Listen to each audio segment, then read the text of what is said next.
Assalamualaikum. Attorney Abbas muli. Welcome sa Law and Crime Daily. Dito sinisimplihan natin ang usaping batas at kriminolohiya. Tara, simulan na natin. Ano itong habeas corpus? Ang habeas corpus ay isang legal na aksyon o writ na nagbibigay daan sa isang tao na ireklamo ang iligal na pagkakakulong o detensyon sa korte. Paano ito gumagana? Una, maaring magsampa ang isang tao o ang kanyang kinatawan ng habeas corpus petition sa korte.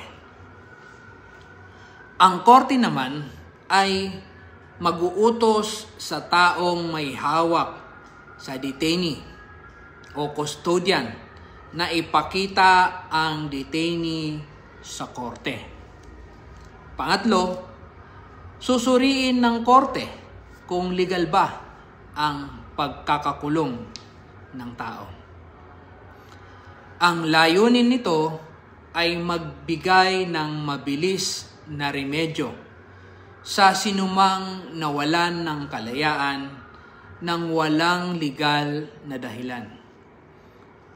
Kung makita ng hukuman na illegal o labag sa batas ang pagkakakulong, mag-uutos ang korte ng agaran paglaya ng taong nakadetain.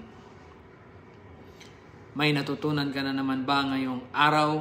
I-like, i-follow, at i-comment ang inyong